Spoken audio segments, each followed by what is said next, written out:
Hola, bienvenidos. Que lo sepan, este programa es de ustedes y de nosotros. De los que quieren escuchar y ver, opinar y reflexionar. Queremos que se informen, se emocionen, se molesten, aplaudan, da igual. Pero sientan. Porque aquí se respira libertad y no somos infalibles. Es un encuentro con el periodismo independiente, que anhela el bien común, que no se casa con Chana ni Juana. Perseguimos la verdad y buscamos pautas, sí, porque también comemos y no nos condiciona. Criticamos al poder más allá de la ideología, porque no hacemos publicidad ni propaganda, salvo publientrevistas. Aquí la ética no se negocia, se habla fuerte y claro. Y recuerden, a esta hora, la del Mono López, hay muchos programas en el dial, pero como este, para bien o para mal, ninguno. Prepárese. El programa de hoy presenta entrevistas que hicieron noticia esta semana.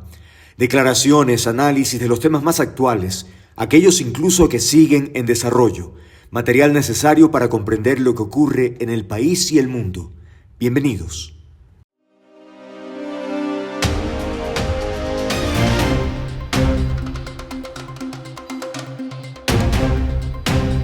Ahora tendremos una conversación sobre un tema realmente polémico y creo que todavía está en proceso de procesar, de trabajar, y por lo tanto creo que es oportuno escuchar algunos criterios. El día de hoy tenemos a Rodrigo Gómez de la Torre, analista agropecuario, ganadero, político, y también a Inti Alvarado. Ella es coordinadora jurídica del colectivo LOA y del despacho Legal Animal. Los hemos invitado justamente para hablar sobre esta ley animalista, en donde, insisto, hay elementos que generan mucha preocupación de parte de algunos gremios, lo han dicho ya de manera abierta y frontal, sobre el impacto negativo que tendría si un proyecto de ley se aprueba en los términos en que está escrito. Por un lado, se habla de que esto puede encarecer incluso la calidad de vida de las personas, el trabajo de muchos, en fin, o que se llega a exageraciones. Por otro lado, se dice, bueno, los animales tienen derecho, la Constitución habla de la naturaleza, en fin, y que evidentemente se busca protegerlos, el bienestar animal. Pero entre líneas, entre una posición y otra, pues parecería que hay muchos matices, que es de lo que queremos conversar con nuestros invitados. En esta primera ronda me gustaría una lectura general, digamos, de la iniciativa y de cómo les parece, y luego aterrizamos en los aspectos, si les parece, más polémicos. Inti, empecemos con usted, bienvenida. Muchísimas gracias por la invitación, estoy encantada de compartir con ustedes este espacio. Este proyecto de ley no es un proyecto animalista, porque no está representando los intereses de un sector de la sociedad humana, está representando los intereses de nuevos sujetos que se están integrando al marco constitucional, al orden constitucional ecuatoriano, que son los individuos animales. Pero resulta que no se pueden autorrepresentar, que sus necesidades, sus intereses no pueden estar sobre la mesa legislativa. Y entonces tiene que haber al menos un sector de la sociedad, entre los múltiples que han participado en este proceso legislativo, al menos uno, que pueda tratar de traer argumentos científicos sobre la mesa para vocear en relación con prácticas y métodos menos lesivos para los animales, que les provocan su sufrimiento, entendiendo que son seres, individuos con dignidad, con capacidad de sintiencia, y que actualmente los sectores productivos industriales en particular, no me refiero a los pequeños y medianos, sino a los industriales en particular, están teniendo mucha resistencia hacia el proyecto de ley, porque hay intereses de por medio que quieren continuar con estas prácticas en sus sectores en lugar de transitar en múltiples años que propone el proyecto de ley para que puedan ir adaptando sus métodos. Inte, para ser más precisos, ¿a qué métodos podría usted referirse que los industriales se resisten a cambiar, digamos, del chip? Imagínese, Andrés, que actualmente las gallinas en las avícolas tienen un espacio o el tamaño de una hoja A4 para vivir durante las pocas semanas de vida que tienen. Además, las líneas genéticas de estas gallinas propenden a que sus huesitos se tarden más en crecer que sus músculos, porque se propende al engorde justamente para sacar la mayor carne de producción posible, y esto genera, el ave a veces no puede llegar a donde tiene el agua, donde tiene el alimento, tiene tanto dolor en su cuerpo porque sus huesos no soportan su peso. Las cerdas, que están en jaulas donde solamente tienen el espacio para pararse y echarse a amamantar, tienen únicamente un fin en esta tierra, desde los sectores productivos industriales, que es parir, es ser inseminadas para que se vuelvan a reproducir y volver a parir. Estas son condiciones de la industria actual. Y no es que se está diciendo que estas actividades se detengan y que se detenga el consumo de los animales. Lo que se está diciendo es que estos métodos que son crueles y que pueden ser reemplazados gracias a la ciencia por nuevas prácticas que además obedecerían a periodos de varios años de transición para que poco a poco se den mejores entornos, mejores espacios, mejores condiciones de vida a estos animales que al final permiten el ejercicio de derechos de los seres humanos, es algo hacia lo que se está oponiendo estos sectores. Bien, vamos entonces ahora con Rodrigo para que nos dé, si quieres, una visión general sobre el proyecto como tal, como decía, y tal vez aterrizar ya estos elementos, ¿no? El maltrato que nos ha dicho reciben algunos animales a propósito de la infraestructura de producción, con el hecho de que pues se dediquen a parir eternamente desde que nacen, bueno, no desde que nacen, desde que son aptas hasta que mueren prácticamente. Esa es su función en la vida, y eso pues sí implicaría un maltrato a su condición. ¿Qué decir al respecto, Rodrigo? Bienvenido. A ver, Andrés, muy buenos días, Inti. Nuevamente nos encontramos en otro espacio. Ah, caramba. Bueno. A ver, creo importante ver algo, y lo quiero reconocer. Usualmente se ha hablado de plazos de 8 y 12 años, cuando la ley estipula únicamente plazos de 3. Este es el proyecto de ley para hacer todos los cambios que dicen. Ah, ok. Por eso ahora Inti ya no hace referencia a los plazos, parece que ya pudo revisar el proyecto de ley. Cuando hablamos de una ley animalista, yo creo que ese es el término adecuado, porque las organizaciones que crearon este proyecto de ley son organizaciones que se autodenominan animalistas. O sea, no hay dónde perderse. Y cuando yo llegué, nos enteramos que esto estaba pasando y yo me metí por la ventana a la Defensoría del Pueblo. El primer reclamo que tuve es usted nada tiene que hacer aquí, es una ley de derechos y no una ley de protección, y no una ley de producción, perdón. Ahora, cuando hacemos una evaluación clara, pragmática y honesta del proyecto de ley, lo primero que vemos es una ley que lo que propende, más allá de un tema de bienestar animal, está propendiendo a un cambio sociocultural en los humanos. Yeah. Obviamente afecta no solamente al sector de producción, que es al que lo tildan de maltratador, como que eso fuera por decreto, sino también al sector hay la parte de producción primaria, al sector que industrializa, sea esto productos faenados o subproductos de los animales. También pone limitaciones y prohibiciones al sector que expende alimentos, al sector comercial, pero al Rodrigo, sector industrial. Creo que es importante, Andrés, poner un contexto general, porque se habla de una ley que defiende derechos de los animales, pero cuando tú ves el texto de la ley está afectando al 100% de la economía ecuatoriana y al 100% de los humanos que estamos dentro del territorio nacional. Entonces, sí creo que hay que poner el contexto, porque parecería que estamos utilizando a los animales con otros fines mucho más perversos. Ok, pero digo, para ser preciso, poner nuevas prácticas. Comprendo, pero Rodrigo, para ser preciso y así que la gente tenga claro, es finalmente la observación que ha hecho Inti sobre el maltrato de ciertos animales. ¿Tú coincides que eso realmente pueda estar sucediendo o niegas que está bien que se trate así, digamos, a los cerdos, como ha dicho, o a las aves? Creo que los procesos productivos, y particularmente de los medianos y grandes productores, habría que definir qué es micro, pequeño, mediano y grande, porque comenzando por ahí, teniendo conceptos claros para poder tener un debate más completo, pero igual, cuando hablamos de ese tipo de cosas, tenemos que entender que esto está regulado en base a normas nacionales que a su vez dependen de normas internacionales. No es que el ecuatoriano hace lo que le da la gana, como se plantea decir.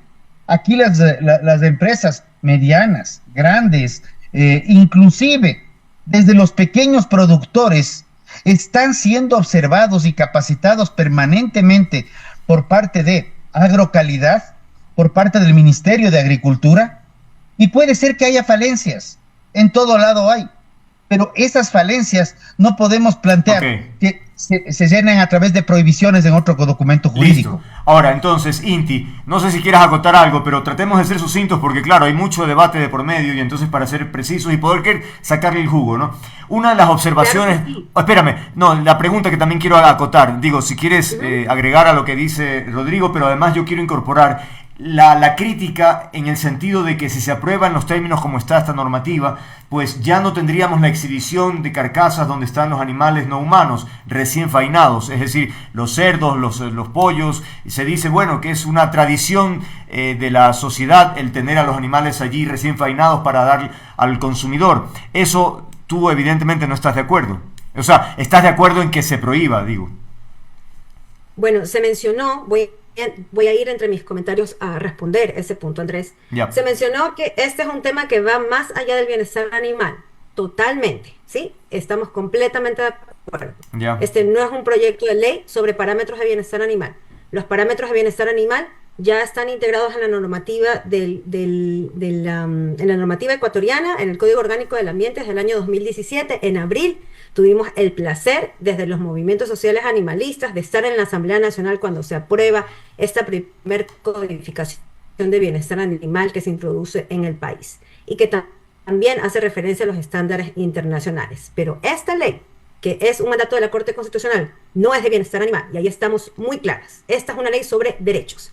El desarrollo de derechos específicos que la Corte dio a todos los animales: derecho a la vida, derecho a la salud, derecho al hábitat, derecho al buen vivir, derecho a la libertad de comportamiento natural, derecho a la libertad de locomoción, entre otros derechos que no se desarrollan en este proyecto. Pero todo lo que tú has cuando mencionado... se dice de que hay falencias en las prácticas actuales, sí, cuando se dice que hay falencias en las prácticas actuales de producción, eso es un eufemismo, como se han utilizado muchos términos para manipular los estudios científicos, los argumentos científicos y técnicos que hay detrás de cada postulado de este proyecto de ley, que no se tratan ya de falencias, Andrés, en un marco de derechos constitucionales. Eso es violaciones de derechos. No se tratan de simples falencias, sino de incurrir en violaciones de derechos más allá de los postulados que este primer informe de la Comisión de Biodiversidad va a querer integrar como proyecto de ley, que no están resolviendo ninguno de los problemas que están experimentando los animales, porque esta ley no es para seres humanos, pero es a ver, para los animales. Pero, Inti, quiero hacer el comentario, transferirte el comentario de lo que escuchaba de un analista, Alberto Acosta, hijo, que decía que este proyecto incorpora una moral antihumana, porque él dice que pone al mismo nivel al ser humano con el animal. Y, por ejemplo, digamos que esto se haga realidad. Una persona, ante la posibilidad de salvarle la vida a un niño o a un animal, podría salvar al animal y estaría bien. Es decir, en tu caso, ¿tú sentirías que el animal, el perro o el gato, lo que fuese, vale lo mismo o debería ser salvado con prioridad antes que el ser humano? No sé si me explico. Ante la disyuntiva, ¿tú qué harías? ¿Salvas a un niño o salvas a un animal? Es una locura lo que me estás preguntando, Andrés, porque no tiene ni pies ni cabezas. Estamos hablando de una sentencia que dice que los nuevos sujetos en el derecho constitucional son los animales y que por tanto, como son sujetos de derechos, no los podemos seguir viendo únicamente como recursos de la naturaleza sujetos a explotación. Y hay estándares que la Corte pone. Dentro de esos estándares, que son múltiples, es el trato menos lesivo posible y el impacto menos posible, que se traduce en menor sufrimiento, menor crueldad. Eso es todo lo que está persiguiendo. Ok, no es que son iguales. Ya, lo que quiero decir es no es que son iguales. Ridículos. Perdón que interrumpa, no es que son iguales entonces, porque la reflexión a la que hago referencia dice Alberto Acosta que es una moral que pone al mismo nivel al animal con el ser humano. Tú dices, no es así entonces.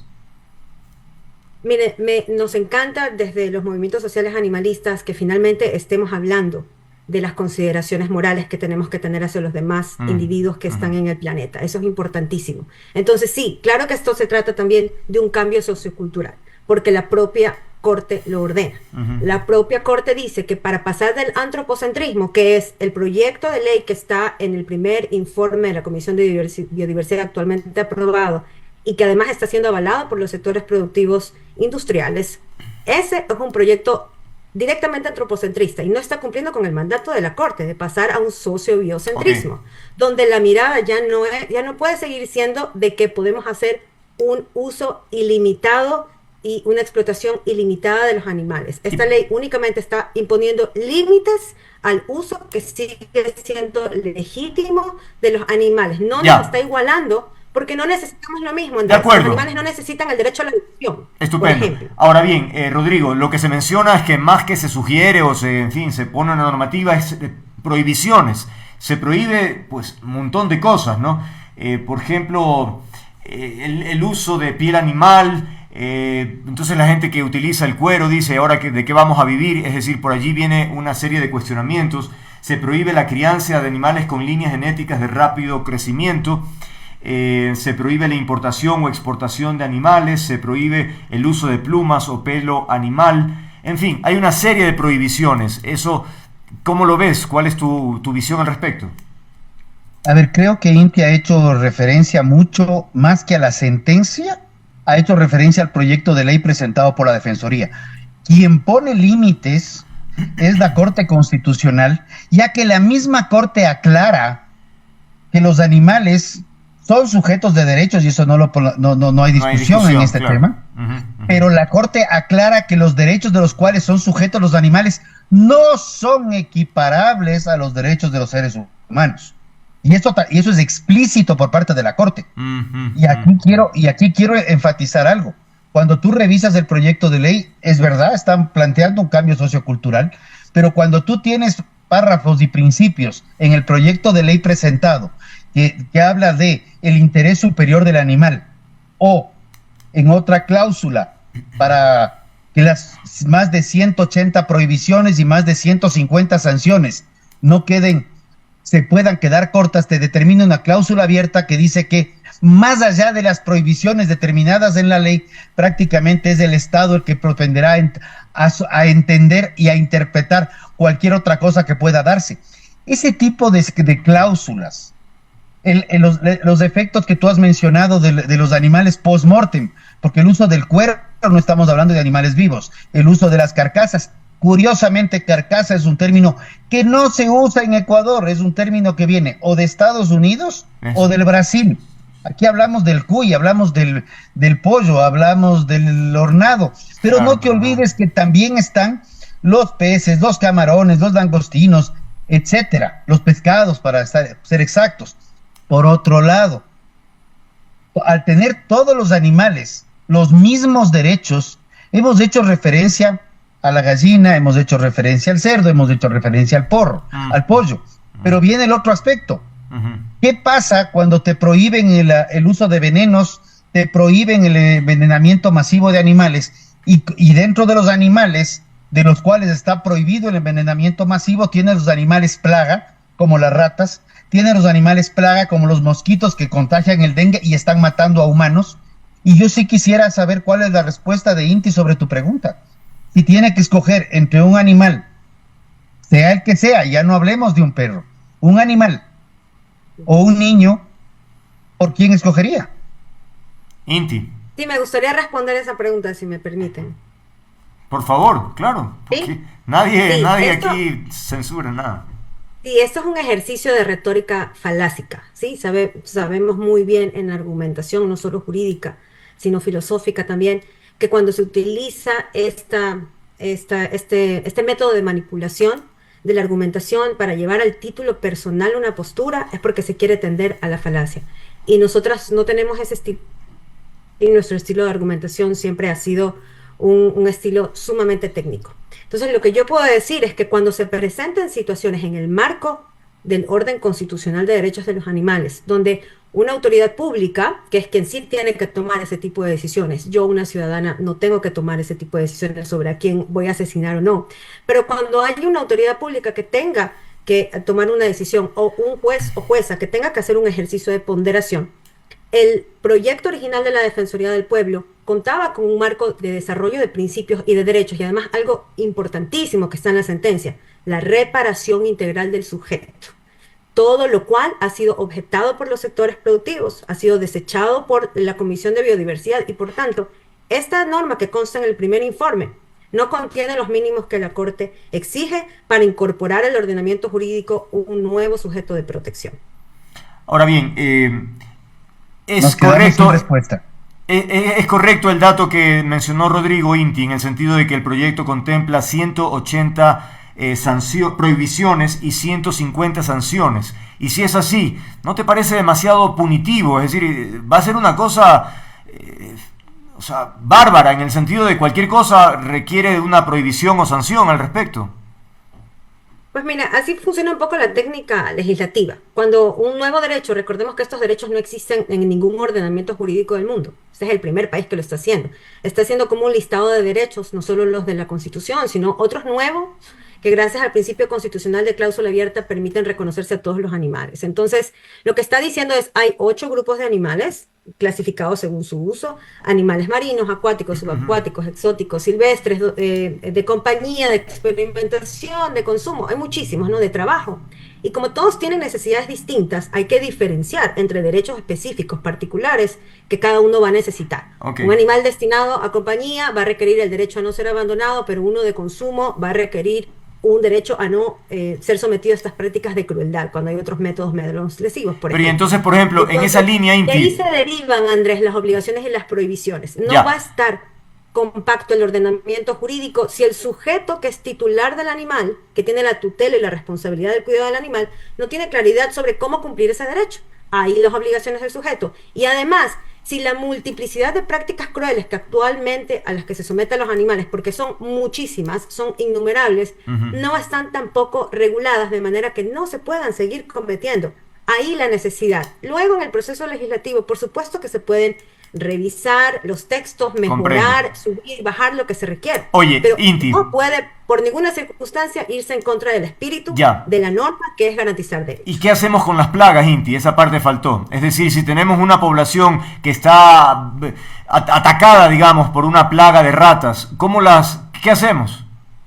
Flauta. Por supuesto que eso se puede resolver, eso ya está resuelto. Es más, la Corte ya nos da la pista. Ni siquiera hubo que pensar mucho en cómo aterrizar eso en un proyecto de ley, porque la Corte ¿Cómo sería? dijo que el control de poblaciones es legítimo, incluso por otros principios del derecho ambiental, como por ejemplo cuando hay especies altamente protegidas que requieren un control de animales que puedan consistir en un riesgo. Y ya existen prácticas para hacer eso. No se está diciendo que estas prácticas no se pueden realizar, en ningún caso. Se está diciendo que no se pueden utilizar métodos crueles, como por ejemplo el uso de gomas de trampas de pegamento, que son sumamente crueles porque los animales mueren lentamente. De acuerdo. Y además hay otros animales que no tienen nada que ver con el control de plagas que terminan ahí, entre otros métodos que son tan tortuosos y tan dolorosos para el animal, que simplemente se está pidiendo algo tan decente para nuestra especie como que se utilice un método menos doloroso.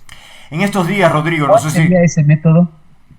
¿Cuál sería ese método? Porque la ley planteaba solamente eutanasia, y para un control de ratas de eutanasia, capturar y darle muerte a través de un proceso médico sería muy complejo. También prohíbe el envenenamiento masivo, como lo que se está haciendo en la costa ecuatoriana para controlar el dengue. ¿Cuál sería el método más humanitario, como lo llaman ustedes? No, eso no es cierto. Ese es otro argumento falácico. Estamos muy familiarizadas con eso, el argumento de la ridiculización. No se está planteando que se aplique eutanasia mosquito por mosquito para el control de población. No, estoy preguntando porque no veo otro método en la ley. Es muy claro el proyecto de ley porque dice el no uso de anticoagulantes, ¿no? Esa es una propuesta y hay dos condiciones. Entonces, en primer lugar, si no se utiliza métodos de control de población con anticoagulantes, porque es lo más doloroso, puede ser cualquier otro método que no los incorpore. Y la segunda condición es, como se reconoce que pueden haber situaciones como que no estén disponibles en el mercado, hay la condición de que siempre y cuando estén disponibles en el mercado ecuatoriano para su utilización. Y entonces ahí también tenemos que volver siempre a los periodos de transición que se pueden proponer o agregar al proyecto de ley, pero nunca para solapar que estos métodos de crueldad se sigan legitimando por las prácticas irresponsables.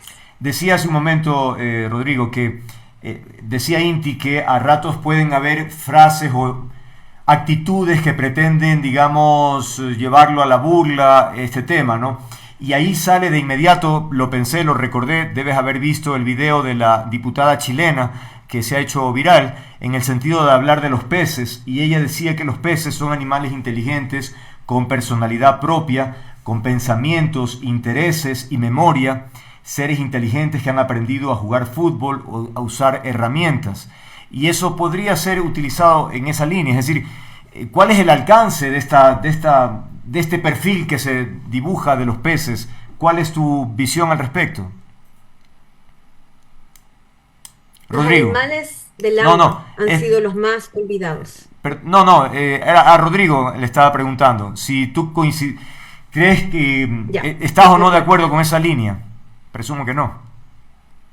Creo que esa línea de que los peces estén jugando fútbol es lo que ha generado que se vuelva tan viral, porque si hablaríamos de acuafútbol o de fútbol acuático podría entenderlo, pero hacer una correlación directamente a un deporte en el cual los peces han aprendido a golpear una pelota en una dirección sin entender qué es un offside, qué es un foul o qué es una posición adelantada o posiciones dentro de un campo para jugarlo, yo creo que ahí sí estamos entrando en falacias y en ejemplos que realmente dejan mucho que decir de proyectos de ley o de visiones absolutamente dogmáticas e ideológicas. Claro, Inti, porque decir, por ejemplo, que tienen intereses, pensamientos, entonces uno diría, bueno, si es así, capaz que la trucha podría decir, ¿para qué voy a hacer semejante migración, subir el río? Mejor me quedo por aquí y armo algo más cómodo que una vida tan sacrificada. Estoy inventándome y exagerando, ¿no? Obviamente, pero eso se desprende cuando se dice que tienen pensamientos, intereses y memoria. Lo que yo te puedo decir, Andrés, es que gracias a la ciencia, desde la Declaración de Cambridge, que fue hace 12 años, donde se reconocieron todas estas capacidades que tú acabas de narrar para los animales vertebrados, esto fue un consenso científico, ¿no? Toda la representación de la comunidad científica a nivel global llegó a ese consenso y lo pusieron en una declaración por escrito. Y fue muy acotado a los animales vertebrados. Con el paso de los años, incluso posterior a esta sentencia, ya sabemos que muchos invertebrados incluso han desarrollado esas capacidades, ¿no? Sus propias formas de inteligencia y por supuesto de perseguir lo que les beneficia y de poder tener memoria. También hay muchos estudios científicos sobre la memoria de los animales, la memoria de los peces, cómo pueden recordar el pasado, eso les permite aprender y cómo también pueden tener proyecciones a futuro. Entonces, si no nos acompañamos de la ciencia para legislar cuando se trata de animales, termina siendo una mirada antropocéntrica y es absolutamente opuesto a lo que la sentencia plantea. Es tal vez la manera de decirlo, ¿no? Pero solamente quiero... ¿Quién crea ciencia? No es la manera de decirlo solamente, es la manera de actuar, porque son nuestras acciones las que realmente revelan cuáles son nuestras posturas. Y si las acciones son seguir legitimando métodos crueles cuando ya existen métodos menos lesivos, eso es una postura muy clara. No digo... sobre Inti, lo que sería ideal, permíteme Inti, porque permíteme Inti, para también interactuar, yo coincido contigo, lo que estoy observando es que tal vez esa expresión, tal vez un tanto ligera, que nos habla de que juegan fútbol y que no sé qué, puede ser contraproducente, pero si a mí me dices, como estoy convencido, que el pulpo es un animal, por ejemplo, que tiene una inteligencia superior, porque tiene la capacidad de utilizar herramientas efectivamente para escudarse, para atacar, es decir, el pulpo es un animal para mí realmente sorprendente, pero hay que manejarlo, digamos, con ese discurso para que no caiga en este tema que finalmente vienen los problemas. Ahora, Rodrigo, no sé si esto es real o no, el tema de que también habría, en el hecho de no maltratar a los animales en el trabajo, ¿cómo se podría regularizar el tiempo de trabajo de un animal? Es decir, ¿cómo? ¿Habrá que ponerle también un horario? Eso explícame, no entiendo cómo podría ser. Creo que muchos no entendemos los horarios de trabajo de los animales. Yo creo que sí debemos pensar seriamente que, primero, en el Quilotoa no son burros, son mulas, es una especie híbrida. Han habido casos puntuales donde tenemos que tomar correctivos y están regulados debidamente en la ley. Eso de ahí nadie va a estar de acuerdo en el maltrato. Hablar de horarios creo que sería entrar a otro tipo de situaciones. Pero no se habla de horarios. Si yo te doy un ejemplo de una persona que requiere un perro de asistencia, ¿ya? Y el animal de asistencia va a estar con él 24/7, claro. ¿en qué momento vamos a cuestionar si es que es un invidente y se levantó en la madrugada y quiere ir al baño y requiere del apoyo de su CAN de asistencia? O sea, ese tipo de cosas yo creo que rayan un poco en temas de sobreregulación y ausencia de entendimiento también de que una ley, y una ley tiene que mantener un equilibrio dentro de lo que conocemos como sociedad. No podemos pensar que damos derechos a los animales, les hacemos sujetos de derechos, y a través de eso nos olvidamos que el humano, que es el que crea ciencia, que es el que investiga, que es el que crea tecnología, porque con todo el respeto, yo también te digo, tengo mucho respeto al pulpo particularmente. Tal vez las razones sean diferentes y lo busco y trato de entenderlo por muchas de razones. Creo que hay animales que han aprendido ciertas cosas, otros que nos están enseñando otras, pero de ahí a ponerles en una condición de que los animales del día de mañana estén desarrollando tecnología, estén haciendo ciencia, estén construyendo sistemas para comunicarse vía Zoom o otro tipo de cosas, creo que hay un gran abismo. Okay. Creo que debemos defender el buen trato a los animales definitivamente, sin desconocer que el ser humano también está en la naturaleza y que un equilibrio adecuado es lo que la misma Constitución manda. Ahora bien, Inti, aparte de lo que tú quieras mencionar, te quería preguntar, ¿de qué manera crees, si es posible, regular el trabajo de un animal, como ha mencionado en el caso específico de un perro guía? Es uno de los ejemplos, pero ¿qué otro? Es decir, ¿cómo lograr proteger y evitar el maltrato, el abuso a los animales? Inti. Se cortó. Sí, hay una filósofa, voy a empezar con esta réplica. Hay una filósofa maravillosa, ella ya reflexionó sobre esta mirada capacitista, ¿no? Ella puso en un paralelismo el mismo análisis jerárquico que se hace en nuestra especie humana en relación con las personas que viven con múltiples discapacidades, y luego lo analiza también en relación con el trato y la vinculación que tenemos como especie hacia las demás especies. Esto es importante porque No, yo sé, pero digo, ¿qué dice la autora a la que hace referencia? ¿De qué manera? El análisis capacitista es básicamente que el valor de un individuo dentro de la sociedad y de los ordenamientos jurídicos y de las esferas de moralidad depende de las capacidades que tiene. Ustedes han mencionado algunas características de algunas especies, como por ejemplo, este sí tengo sensibilidad porque es más inteligente, o este sí tengo sensibilidad porque puede tener sus herramientas, o este sí tengo sensibilidad porque tiene tal característica que resulta que yo tengo alguna empatía hacia ello, pero no. En un marco de derechos, eso no es válido. No valen nuestras opiniones personales sobre hacia quienes sí resulta que tenemos sensibilidad o empatía. Esto parte de la dignidad. Todo individuo animal, bajo nuestra Constitución, es un ser dotado de valor inherente, es decir, no es un medio para el uso del ser humano de forma indiscriminadamente. Y desde ese rol, el de la dignidad, desde ese valor, es donde se tiene que partir para legislar por su protección. Lo otro que voy a decir, porque veo la ignorancia en relación con cómo funcionan los perros de asistencia, ese servicio maravilloso que dan muchos perros que dan servicios de canoterapia. Por supuesto que tienen que estar toda su vida con los humanos a quienes asisten, pero existen ya periodos para que estos animales puedan tener espacios de recreación, puedan tener espacios en que no estén en servicio.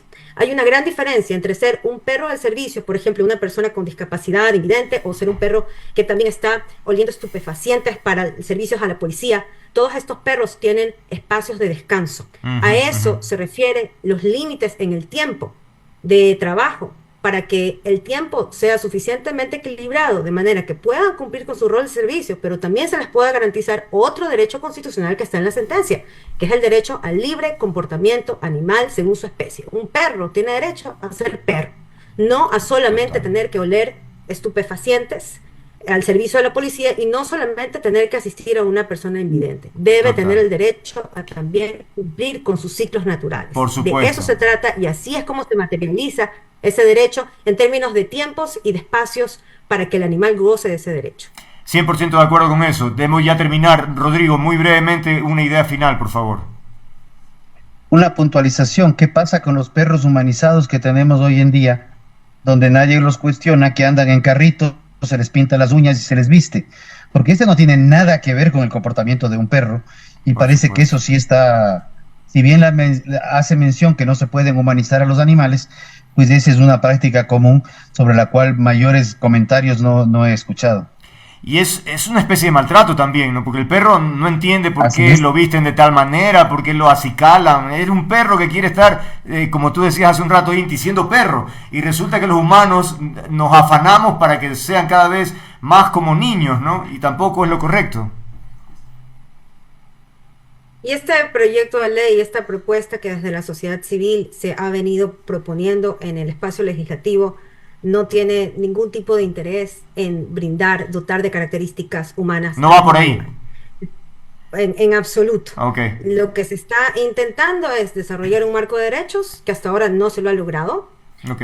Lo segundo que se está intentando es prohibir prácticas crueles que más bien se están legitimando de parte de la Comisión de Biodiversidad y los sectores interesados en que un producto no garantista de derechos pase a aprobarse. Y digamos, nuestra preocupación es por la desinformación calculada, la manipulación a través de falacias de desinformación que se ha venido haciendo en los medios de comunicación.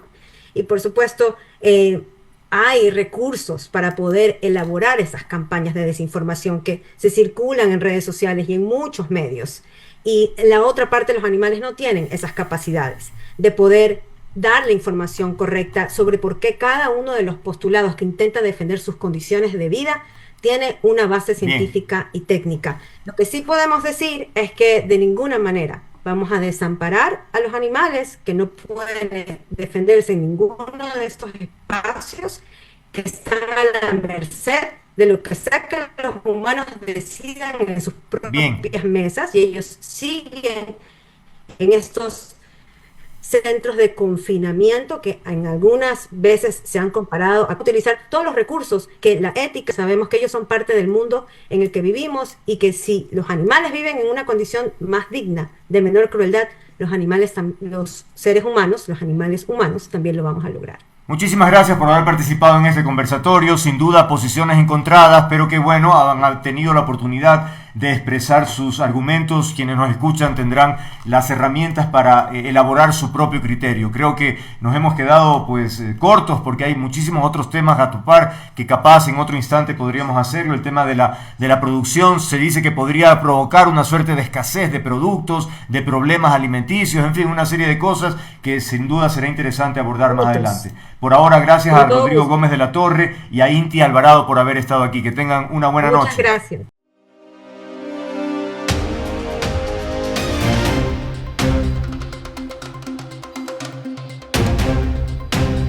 Este evento, este show prácticamente, porque la verdad quienes estaban allí quedaron sorprendidos.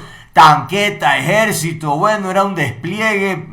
Decía yo que me recordó efectivamente cuando Rafael Correa también hacía sus desfiles, y era una cosa que se sentía puchica, poco más, y no sé, pues inalcanzable, un personaje de otro mundo, ¿no? Y bueno, hizo algunos anuncios, hubo algunos allanamientos, por lo menos 7 detenidos, y dijo que iba a haber una nueva intervención casi que permanente, ¿no?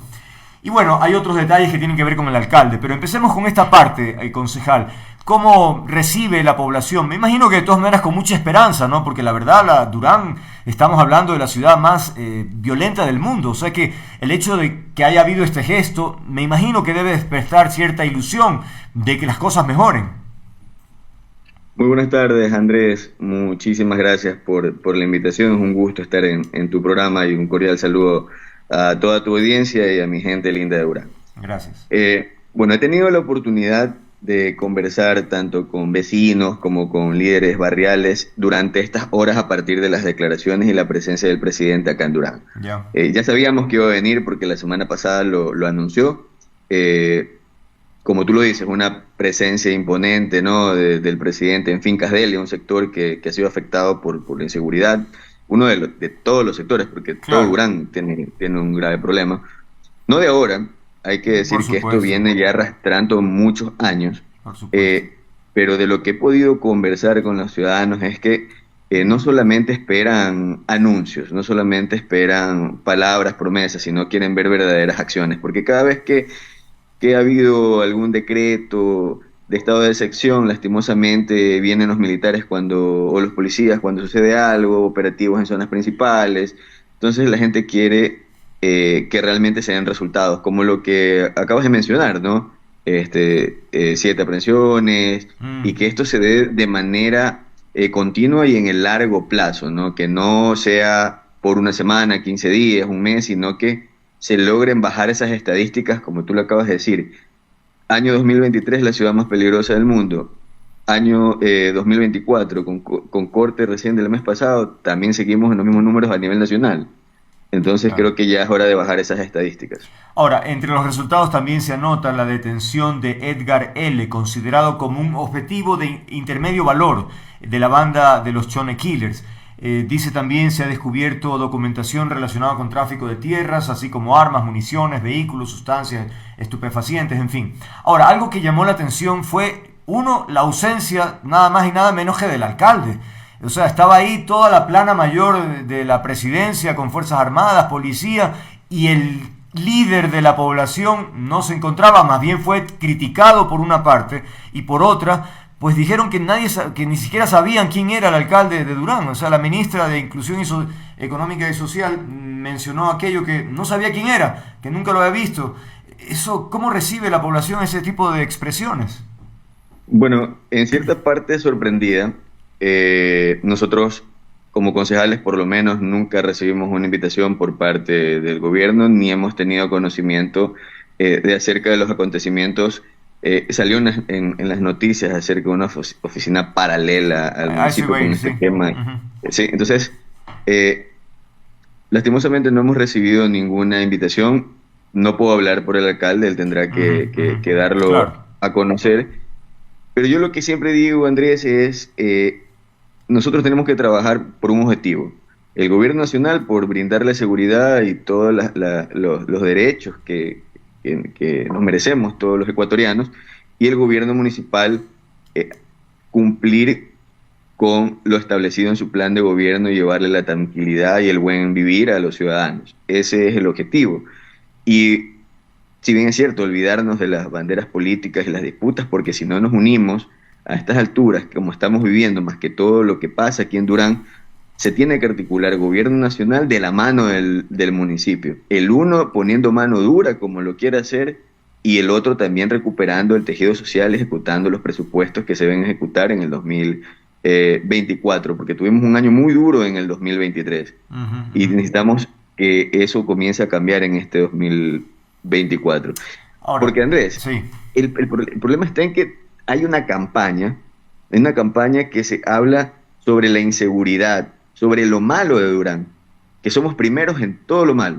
Deberíamos de pensar es una campaña de ser los primeros en educación, en deporte, en apoyo al emprendimiento, en inversión social y en inversión de capitales. Durán es una ciudad productiva, necesitamos generar más empleo. Entonces son esos detalles, Andrés, que se tiene que trabajar de la mano, gobierno nacional y gobierno municipal. Claro, me imagino que eso tal vez debería ser en una etapa, digamos, un poco más adelante, en este momento en que la lucha, la guerra tiene que ser pues realmente para sacar a esa gente, para finalmente provocar un nuevo ambiente dentro de Durán para que las cosas funcionen. Ahora bien, en el tema de esta oficina paralela, yo presumo que también, como usted decía, los problemas de Durán no son de ahora, vienen arrastrándose.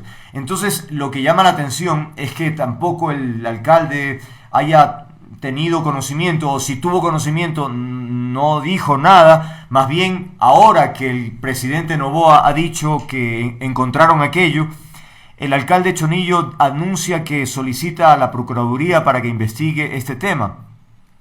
Porque dice que solamente no debe ser solamente Durán, que en muchos otros lugares pueden haber esas oficinas paralelas para realizar trámites, pero también uno podría decir, caramba, pero ¿por qué el alcalde no fue más acucioso como para descubrir toda esta red que eventualmente puede existir ahí en Durán, en el municipio?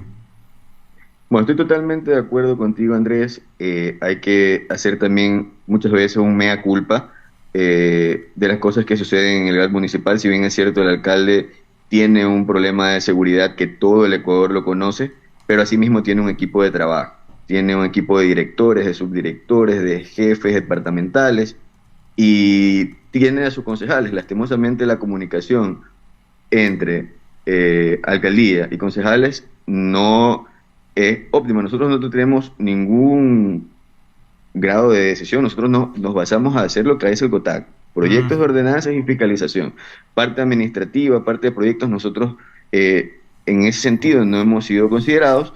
Entonces, netamente esto tendría que dar una respuesta oportuna el alcalde, y yo soy de los que, como concejal, siempre he dicho, hay que limpiar la casa, hay que hacer las cosas de raíz, arrancar el problema. Si hay personal que ha estado involucrado en este tipo de casos, hay que presentar a Contraloría, hay que hacer los exámenes especiales necesarios, hay que tomar en la parte administrativa las decisiones que se tengan que tomar, pero esto no puede continuar. Durán no puede seguir atrasado por más de 30 años. Ahora, por cierto, un detalle tal vez logístico, pero me veo en una nota periodística que la presencia física del presidente Noboa, dice, no excedió los 5 minutos, o sea, dio discurso y se fue. Bueno, es un detalle, ¿no? Pero en todo caso, ojalá Fuerzas Armadas y Policías sí permanezcan, ¿no? Esa es la idea. Esto va para largo. Además dijo, no se sorprendan si lo que viene es drástico. Las mafias tienen las horas contadas. El tiempo de los Muentes y los Glass se acabó. Palabras fuertes, es decir, se avecina, digamos, un ataque pues frontal contra la delincuencia. La población tiene que estar preparada y sobre todo no alarmarse, ¿no? Porque dice, no se sorprendan si lo que viene sea drástico. Claro, no tiene que bueno, la gente lo que quiere justamente es eso, que se le brinden las garantías necesarias en seguridad. Yo creo que esto lo ve con buenos ojos, lo que quiere es resultados y que la presencia de los militares se vea. He visto en los recorridos que he hecho, incluso hoy día, muchísimo más por la presencia del presidente, las camionetas de los militares, los camiones de los militares, pero si bien es cierto, tiene que venir con una estrategia y estar en los puntos precisos. Durán es una zona estratégica tanto para la parte empresarial como para la parte de las organizaciones delictivas. Entonces, no pueden venir con un número pequeño, tienen que venir con un número grande de policías, de militares, y hacer en varias zonas, inclusive de manera simultánea. Pero ya todo dependerá del presidente y de los ministros que estén a cargo acá para que esto se pueda dar realidad y que hayan resultados en el corto plazo, que es lo que más queremos, ¿no? Ahora, ok, a mí me parece genial que haya una gestión de esa naturaleza, pero me pregunto, ¿no debería ser obligado, digamos, que se coordine con las autoridades de la ciudad? Es decir, ¿cómo es posible que haya una intervención tan importante y resulta que quienes son los representantes de esa población lo ignoran? Es decir, por lo menos ustedes, tal vez la población no podría estar al tanto porque, no sé, se filtran los datos, dónde puede haber algún operativo, pero ustedes, los concejales, el alcalde, es lo mínimo, creo, ¿no? Por supuesto, y es lo que te comentaba hace unos minutos. Tenemos que olvidarnos de hablar en temas, campañas que se vienen electorales, banderas políticas, y esto es trabajar por el país y por la ciudad. Nosotros estamos dispuestos, sé que todos mis compañeros concejales también estarían dispuestos a trabajar de la mano, y yo sé que el alcalde de la misma manera. Todo está en que haya una buena mesa de trabajo y todos estar dispuestos a trabajar, porque si no nos unimos y en una campaña realmente de rescatar a Durán, esto va a continuar y solamente va a ser por un tiempo como lo estuvo el año pasado, que hubo una falsa tranquilidad de un tiempo y todo volvió a brotar todo este nivel de inseguridad y muertes violentas. Retomemos lo que dijo la ministra de Inclusión, Zaira Rovira, que dijo: la verdad no sé quién será el alcalde de Durán, no lo hemos visto y yo personalmente no lo conozco. No nos vamos a quedar con los brazos cruzados frente a autoridades locales que no trabajan para la ciudadanía. Comprendemos la situación del alcalde Chonillo, que por las amenazas de muerte, él está pues en alguna parte, no se sabe en dónde generalmente, pero la idea es que a pesar de su no presencia física, pues el trabajo del municipio no se puede detener. Pues me pregunto, ¿cuál es su evaluación sobre la actividad, la gestión del alcalde Chonillo? Bueno, como conversábamos también, yo lo que siempre he dicho es que en el territorio tienen que estar los directores que son la mano derecha en cada uno de esos espacios. Si estamos hablando de desarrollo de la comunidad, tiene que estar el director y todos sus jefes trabajando, haciendo la representación que el alcalde no puede hacer por temas de seguridad. Si hablamos de espacios públicos, recuperar los espacios públicos. Y yo he sido muy persistente en el tema del presupuesto. Hasta el mes pasado solo se habían ejecutado el 14% del presupuesto del 2024. Caramba. ¿Ya? Entonces, eso queda decir, ni siquiera están subidos procesos de contratación en temas de bienestar social. Entonces, yo soy en ese sentido muy crítico y siempre soy de la mano de dar propuestas y que estamos dispuestos, todos los concejales, a trabajar de la mano con la alcaldía y con los directores. Puede causar incluso este tipo de declaraciones molestias, pero se trata de trabajar por el bien común, por el bien de la ciudad. Pero si no se ejecutan los presupuestos, vamos a tener una afectación para el siguiente año. Ahora, entonces esperemos que se puedan realizar, ¿no? Ahora, pero quiero entender, hay reuniones en Zoom, el alcalde hace presencia, da disposiciones, coordina proyectos, es decir, ¿hay alguna actividad o no se sabe nada, ni ustedes saben qué mismo hace el señor Chonillo? En lo que se puede ver por medio de sus redes sociales, él tiene sus reuniones con su equipo de trabajo, que son los directores.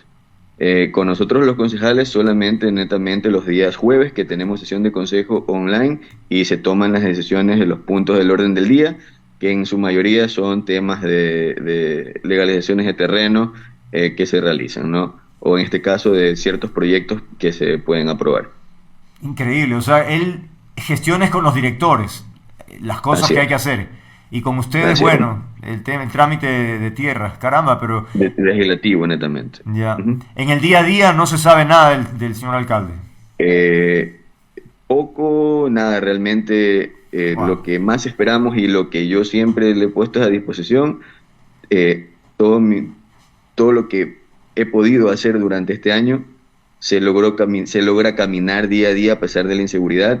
Yo también he sido víctima de amenazas, de sí. extorsión, porque yo tengo mis negocios aquí en Durán y he pasado por momentos así, pero he logrado gestionar por medio del Ministerio del Interior también tener seguridad para poder seguir haciendo un trabajo en el territorio y ser una comunicación entre el territorio de la gente que necesita y reportar todo a los directores. Porque entiendo que el alcalde no pueda salir, como hablábamos hace un momento, pero alguien tiene que hacer ese trabajo de comunicación entre la gente y el municipio. Sí, pues es que de lo contrario empieza a paralizarse, y eso puede provocar efectivamente más facilidades, pregunto, para la generación o la existencia de esas oficinas paralelas. Es decir, si no está el gato, ¿cómo es que los ratones hacen fiesta? Pues? Entonces allí efectivamente falta, no sé, pues la mano derecha del alcalde que esté ahí de alguna manera, o sea, no hay nadie quien ejerza, digamos, un poco la representación. La presión. Ajá. Así es. Y quiero que sepan que cuentan con mi apoyo. Siempre el alcalde ha contado con el respaldo de los concejales. Hemos aprobado los anteproyectos, aprobamos el presupuesto para que él pueda ejecutarlo y hacer las obras en el cantón, tanto de obras públicas como de servicios. O sea, la intención es que la ciudad se desarrolle, que se pueda ejercer el plan de gobierno que él planteó, y así mismo como nosotros los concejales logramos plantearlo, ¿no?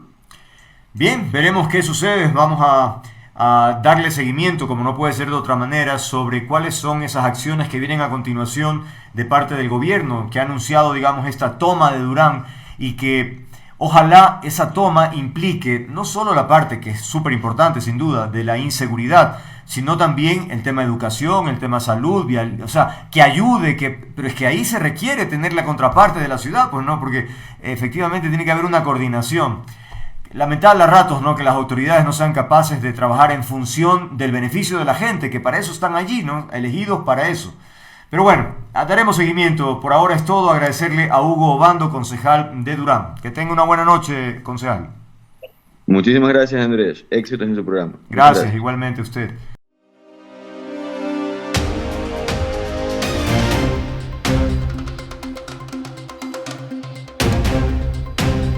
Pablo Encalada es docente universitario, penalista, abogado obviamente. Lo hemos invitado para hablar sobre estas observaciones o preocupaciones que han surgido a propósito de esta filtración del reglamento para el concurso para la elección del nuevo fiscal, ¿no?, general del Estado. Y antes de entrar a eso, me pregunto, Pablo, bienvenido, gracias por estar aquí. ¿Por qué es necesario un nuevo reglamento? ¿No había antes ya uno? ¿No se podía tomar eso como base o simplemente replicarlo? Es decir, ¿por qué es necesario elaborar? ¿O siempre será necesario actualizar cosas? No lo sé, por favor, por ahí empecemos. Andrés, buenas tardes. Un saludo a toda su audiencia. Bueno, yo no sé si obedece, en realidad es una buena pregunta, porque yo creo que obedece a la costumbre del Consejo de Participación, que siempre están reglamentando nuevamente para la realización de los concursos. Sí, es verdad. Es verdad, pero creo que no está mal, digamos. No creo que está mal, porque sí hay que actualizarse, ir corrigiendo errores anteriores, ¿no es cierto? Y probablemente esto sirva para hacer un mejor concurso. Ahora, este reglamento que hemos conocido, que hay un borrador que supuestamente lo van a aprobar el día de mañana, es un reglamento bastante escueto. Yo ahí veo que, digamos, pensando bien, creo que hubo un trabajo, por decirlo menos, negligente para la preparación de este concurso, porque se ve que no hay mayores, no se nota que haya una definición de qué tipo de fiscal general queremos. Ahora, perdón que te interrumpa, pero podría ser tal vez solo como a manera de insumo. Es algo que le interesa al proponente, pero que no implica que no se reciba pues más información y finalmente armar un paquete. Ojalá que sí, ojalá que fuera así, pero lo que se ha escuchado es que el día de mañana va a ser aprobado. Sí, eso me llamó la atención. Ya mañana. Sí, pues y entonces ahí lo que denotaría es que no hay ningún interés en recoger las opiniones de la sociedad civil, de las personas que alguna, digamos, formación o conocimiento tenemos sobre este tema, que creo que se podrían hacer algunos aportes. Veo que no hay esa intención, y más bien yo lo que les puedo decir de la revisión de este reglamento, parecería que sí hay cierto direccionamiento, pero algo que sí lo tengo súper claro es que es de un nivel de exigencia tan bajo que no se requiere mucho para ser fiscal general. Claro. Revisemos algunos de los aspectos de estos polémicos. Por ejemplo, abro comillas, dice: no se podrá imputar falta de probidad notoria por la simple presentación de denuncias que no posean una resolución administrativa en firme o sentencias judiciales ejecutoriadas. Es decir, el postulante puede ser procesado, pero si no hay una sentencia de última instancia, podrá seguir en el concurso. Eso parece escandaloso, ¿no? Qué bestia es. No quería decirlo yo, pero increíble. Claro, porque lo que están diciendo es que tiene que haber una sentencia condenatoria en firme para que se pueda aplicar, digamos, una calificación de falta de probidad hacia el concursante. Pero ¿qué pasa si está procesado? ¿Qué pasa si está preso? O sea, en este momento hay la posibilidad, bajo ese reglamento, de que una persona que esté en la cárcel se presente para el concurso y que pueda avanzar, digamos, por ahí. Una persona con el tiempo que tiene en la cárcel se prepara muy bien, ¿no es cierto?, da un buen examen, y probablemente esta persona, privada de la libertad, por prisión preventiva, por ejemplo, puede llegar a ser fiscal general del Estado. Eso es una locura. Y claro, tiene que ver, otra vez, pensando bien, uno podría pensar que tiene que ver con que no se puede discriminar a las personas por un pasado judicial, digamos, ¿no es cierto? Pero aquí hablamos de que va a ocupar la máxima autoridad de la Fiscalía General del Estado, donde se requiere una incuestionable probidad, ¿no es cierto? Es decir, que su honestidad no tenga ninguna duda. Claro. Si una persona está procesada penalmente, caramba, o sea, ¿cómo eso no va a ser una falta de probidad? Otra cosa sería, Andrés, si es que una persona que fue procesada y luego ratificado el estado de inocencia, ok, ahí yo estoy de acuerdo. Ha habido un procesamiento, se ratificó su inocencia, no hay lío. Pero quien hoy por hoy enfrenta un proceso penal, a mí me parece que eso es una falta de probidad. La doctora, bueno, ha habido varias opiniones, ¿no? Voy a mencionar ahora a la doctora María Paula Araujo, que dice que el reglamento es muy adecuado para los amigos que van a servir al poder. Parece una copia del reglamento con el que designaron a Galo Chiriboga. Bueno, si efectivamente había un reglamento con Galo Chiriboga, hay que modificarlo, porque obviamente los resultados están ahí claritos, ¿no? Entonces, bueno, concluye diciendo: son una vergüenza. Es decir, habría, como tú decías al inicio también, una suerte de clara evidencia o en función de beneficiar a ciertos intereses políticos. Bien, como está redactado el reglamento, a mí lo que me parece es que cualquier persona puede llegar a obtener un puntaje alto. Y hay que ser más riguroso. Entonces, exacto, y claro, y cuando son, digamos, si es fácil llegar a tener un puntaje alto, quizás la estrategia puede ser sacarlos a los que no me gustan y mantenerlos a los que sí me gustan, ¿no es cierto? Y por ahí, si bien hay ciertos delineamientos que nos permiten presumir por dónde puede ir la cosa, por ejemplo, en estos puntos que se confieren por las medidas de acción afirmativa, discriminación positiva que se conoce, que es un tema con lo cual yo estoy de acuerdo en términos generales. Creo que las personas que sufren una discriminación por su raza, por su orientación sexual, necesitan cierto apoyo para estar en mejores condiciones frente a los hombres, ¿no es cierto?, heterosexuales, circunstancias hegemónicas, digamos. Sí, sí. Y yo estoy de acuerdo con eso. No sé si para fiscal general del Estado, ¿no es cierto? No estoy seguro, no creo que para esa situación tengamos que hacer medidas de acción afirmativa. Pero si ya deciden hacerlas, bueno, que sean aquellas que están previstas en la Constitución. Hablemos de personas personas de afrodescendientes, indígenas, mujeres, hablemos quizás de personas homosexuales, ¿no es cierto? Pero aquí en este reglamento no dice nada de eso. ¿Y sabe a quién sí le da 2 puntos? A las personas que viven en el exterior. Ah, caramba. Ahí uno dice, caramba, ¿por dónde van? ¿No es cierto? Parece que se trata de un abogado que vive afuera a quien quieren favorecer, ¿no? Parecería. Claro, parecería. Ahora, también hay cosas que llaman un tanto la atención, que son curiosas. El hecho de, por ejemplo, que en el borrador no contempla la prueba oral. Esto, ¿qué alcance tiene? ¿Es importante o no? Porque también se dice que puede ser discrecional. Cuando alguien tiene un puntaje bajo, de pronto en la prueba oral pues gana notoriedad. ¿Cómo es eso? Yo creo que esto merece una discusión aparte, y es que es verdad esto último que usted acaba de decir, Andrés, y es que se ha favorecido muchas veces a las personas que tienen un puntaje bajo en la prueba escrita o en los merecimientos, le ayudan calificándole alto en el oral y calificándole alto bajo al que está, digamos, al que estaba arriba, ¿no es cierto? Es decir, hay formas ahí de interferir en la correcta edición. Y creo que un ejemplo interesante es la designación del actual Contralor General del Estado. Esta es una persona que no tenía, digamos, ningún apoyo político en ningún lado y que se les mete por la ventana a quienes estaban interesados de poner a su Contralor, porque precisamente no hubo una prueba oral. Entonces eso significó que sea más objetiva la calificación. Así que por ese lado, quizás eso sea una buena noticia. Ahora, un fiscal general hace sus actuaciones jurídicas propias del cargo, las misionales, digamos. Un fiscal general es el gerente de la institución, pero también tiene unas labores misionales, como lo hace la fiscal general Diana Salazar en audiencias, ¿no? Entonces, eso se mide a través de la oralidad. Entonces, sí es algo como deja un sinsabor y que pasa quizás por las personas que hacen la designación. Y yo creo que aquí lo que debería reformarse es el reglamento de conformación de las comisiones ciudadanas de selección. Si tuviésemos una comisión del más alto nivel, que tiene que cuidar su buen nombre, porque ya está aprobada, digamos, su servicio al país, su prestigio, etcétera. Si una comisión del más alto nivel hace estas pruebas y califica incluso oralmente, quizás tendríamos mayores posibilidades de tener un mejor fiscal general. Augusto Verduga, que es el proponente o el autor, digamos, de este borrador, él defiende el contenido de ese trabajo, y respecto a la prueba oral se pregunta, ¿creen que alguien con un 10 sobre 20, obviamente haciendo referencia a la fiscal Salazar, en el examen escrito puede milagrosamente convertirse en una autoridad de control? Claro, para ellos, y ahí sí le doy la razón, porque como ellos estaban acostumbrados, por ejemplo, que Poli sacara 100 sobre 100, es decir, era una cosa pues que era, bueno, entonces le debe llamar la atención estas condiciones. En definitiva, allí también se podría hablar de una direccionalidad, ¿o no?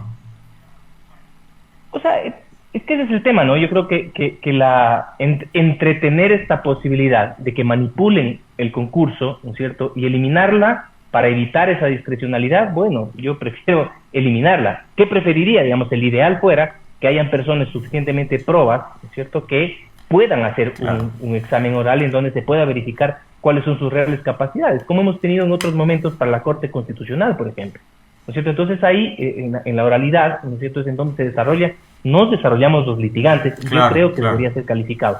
Pero lo otro es una verdad también. Esto ha servido en múltiples concursos para ayudar a quienes el poder del momento quiere ayudar. Ahora, yo reconozco que las intervenciones iniciales hace algunos años de la doctora Salazar no eran precisamente muy fluidas, muy claras, a ratos parecía que se ponía nerviosa, pero creo que con el tiempo yo he visto las audiencias cuando ha tenido que ya decir objeción, pero que no, casi que no los deja hablar a los otros, es decir, está mucho más clara y con mucha más personalidad. A mí yo siento que efectivamente ella tiene ya el sartén por el mango cuando se trata de actuar, y creo que es importante que un fiscal sepa actuar verbalmente en una audiencia, de lo contrario se lo come en vivo, pues.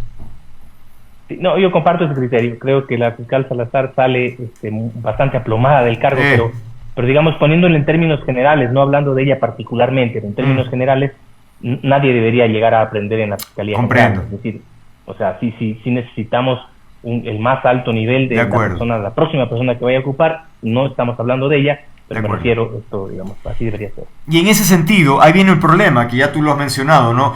Que se dice con insistencia que los mejores juristas, penalistas o lo que fuese, no se sienten interesados en un concurso de estas características por los antecedentes del comportamiento que raya en la antiética, digamos, del Consejo de Participación Ciudadana, que puede ser manipulado. Entonces, ¿por qué van a poner en riesgo el prestigio ganado a través del tiempo en un concurso de estas características? Este momento, creo que uno de los principales problemas que tenemos en este país es que el sector público, lo público, ahuyenta a los buenos profesionales de las diferentes áreas. Eso es algo que venimos viviendo en los últimos años, que pasa por muchas cuestiones. Pasa por la falta de independencia, falta por el control político, pasa por los bajos sueldos de las máximas autoridades, pasa por la persecución por parte de Contraloría, Fiscalía en otros momentos. Es decir, hay que ser demasiado desprendidos para optar por un cargo de esta naturaleza. Y además de eso, incluso superando aquello, no hay confianza en quienes organizan el concurso. Claro. Fíjate Andrés, que de acuerdo a cómo está redactado el reglamento, se establece que las apelaciones a las decisiones que tome esta comisión, porque no es el Consejo realmente el que lo hace, es una comisión ciudadana que realiza el concurso.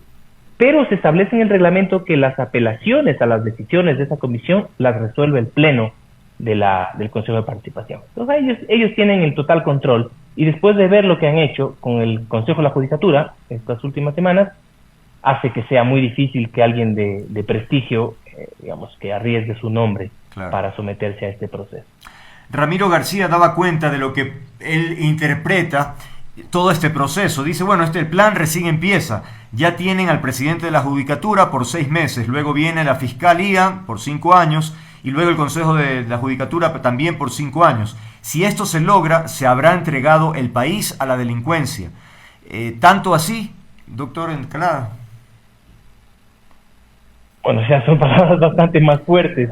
Nosotros sabemos sabemos que el correísmo tiene interés en la justicia, sabemos que el gobierno tiene interés en la justicia. Yo no me animo a ser tan severo con esas declaraciones, pero claro que es un peligro, como ya lo hemos vivido en nuestro país, que nuestras autoridades de justicia dependan completamente del poder político, y eso es lo que buscan. A mí no me queda la menor duda, el correísmo está en una campaña para controlar la justicia, porque es la fórmula para que sus líderes, principalmente Rafael Correa, pueda volver al país.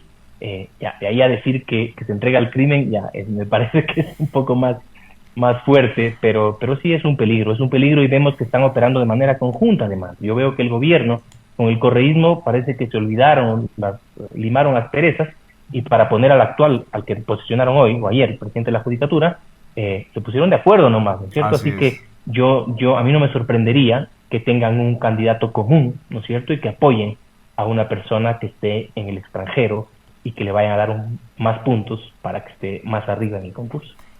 Y entonces, en esa perspectiva, finalmente se está utilizando, manipulando estos cargos, no en función precisamente de la justicia, del país, en fin, sino los intereses de coyuntura, lavar los expedientes delictivos de algunos, traerlos a los prófugos, me explico, es decir, de alguna manera reestructurar toda esa estructura mafiosa de la cual se habla, que nos está pasando factura todavía.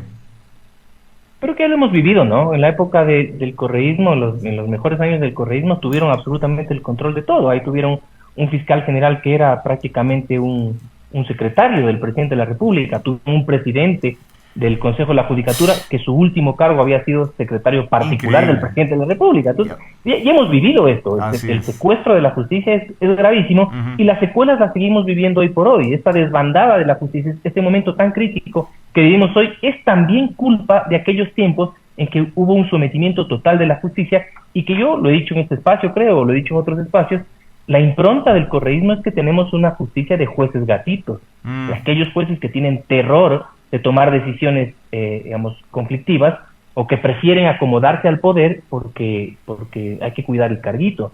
Y eso es lo que tenemos hoy por hoy en la justicia, y ellos quieren radicalizar o volver a eso, y para mí está bastante claro. Entonces yo más bien tengo un mal presagio de lo que vaya a pasar. Una de nuestras oyentes, Silvia, dice: ¿y si Encalada se lanza para fiscal general? Muchas gracias. ¿Sabes qué, Andrés? He tenido yo bastantes, de varios sectores, estas propuestas. Hay bastante gente que me lo ha pedido. Yo, les soy honesto, tengo una vocación de servicio. Pero no tanto. No sé si llegue a tanto desprendimiento como para sacrificar la vida familiar. Aún lo estamos pensando, pero cada vez es más difícil, y más con estas prácticas del Consejo de Participación, que, digamos, si es que a uno lo van a utilizar simplemente para legitimar un concurso, para tener un nombre ahí con el cual puedan decir, pero miren, ahí están los abogados conocidos, etcétera. Claro, si es que es así, yo no voy a hacerlo, pero bueno, estamos pensándolo porque algún momento puede llegar ese momento. Y en esa misma línea, recuerdo hace ya algún tiempo también en algún tuit, la doctora Araujo, Paulina, que mencionaba hace un momento, también decía que a ella le interesaría postular siempre y cuando haya ciertos requisitos mínimos, ¿no? Por ejemplo, de lo que estamos hablando, transparencia, para poder verificar que todo el proceso es idóneo, que haya comunicación, en fin, todos estos elementos que serían obvios, ¿no? Que no venga una comisión internacional para decirnos, oiga, aquí esto está mal, hay que rehacer, me explico. Entonces, ojalá si hubiesen esas condiciones que entren más nombres, sería un lujo para el país poder decir, caramba, no sé a quién elegir, porque vaya que hay un nivel alto, ¿no? Y sí los hay, Andrés, y sí los hay. Hay muy buenos profesionales. En el Ecuador tenemos muy buenos empresarios. Hoy día con Carapaz en la vuelta en Francia. Es decir, o sea, hay buenos ecuatorianos, y también hay buenos abogados que podrían hacer un buen papel. Pero de acuerdo a cómo está el reglamento, esto hay que tenerlo presente. Fíjese, Andrés, que la primera parte, los 50 primeros puntos sobre 100, digamos, del concurso, los 50 primeros puntos, que es por el tema de la carpeta, digamos, del currículum. Los méritos. Es muy fácil llegar a los 50 puntos. Es decir, no hay ninguna distinción, de acuerdo al reglamento estoy diciendo, no hay ninguna distinción entre una persona que tiene varios posgrados en excelentes universidades, que ha sido catedrático, que ha escrito libros, que tiene años de experiencia, ninguna diferencia con una persona que ha estudiado por ahí un posgrado cualquiera en cualquier universidad y que ha trabajado en cualquier lugar 10 años. No. Sí, es decir, en méritos, acuérdense de mis palabras, vamos a tener altísimas calificaciones, quizás muchas sobre 50 puntos, y solo 2 más, digamos 52, va a tener aquel que está en el extranjero. Oiga, ¿y quién es ese personaje? Hay rumores, prefiero no decirlo, sí, pero hay rumores. Bueno, sí, son rumores. Pero bueno, en todo caso, sí, coincidimos en lo más fundamental, que tiene que ver con esta necesidad de que este concurso tenga esas condiciones, ¿no? Ahora, ¿qué pasaría en el escenario si finalmente se aprueba ese reglamento en estas condiciones? ¿Se puede impugnar o simplemente eso queda ya consagrado? Lo que pasa es una potestad constitucional del Consejo de Participación Ciudadana. Claro. El país también tiene que hacerse responsable de lo que no aprobó el año anterior, cuando el anterior gobierno nos propuso una reforma al Consejo de Participación para que pierdan esta atribución de designación de las máximas autoridades. Eso habría sido bueno, pero bueno, el pueblo no lo quiso así, y ahora nos toca aguantárnosla. Entonces, siendo una atribución constitucional del Consejo de Participación, ellos tienen la sartén por el mango para definir cuál es el tipo o el perfil de fiscal general. Y en este reglamento no hay una definición de un perfil. ¿A qué me refiero con esto? Ellos podrían decir, vamos a primar la experiencia en el sector público. damos más puntaje. No, queremos a alguien del sector privado, ok, le damos más puntaje. No, queremos además a alguien que sea de la academia, que tenga mucha experiencia, alguien que ha escrito libros. Es decir, ir definiendo más o menos el perfil que nosotros necesitamos. Pero no, lo que han hecho es un reglamento. A mí me parece más bien un trabajo bastante mediocre, un copia y pega, hay una cosa muy, muy, muy sencillita, en donde al menos lo que está garantizado es que por merecimientos, por méritos, va a llegar todo el mundo. Todo el mundo va a estar, los que se presenten, todos van a estar con méritos para ser fiscal general del Estado. Gracias a Pablo Encalada, abogado docente universitario, penalista, hablando sobre el tema de las observaciones al reglamento para el concurso del fiscal. Que tengas una buena noche, Pablo. Buenas noches, igual Andrés, saludos a todos. Un gusto.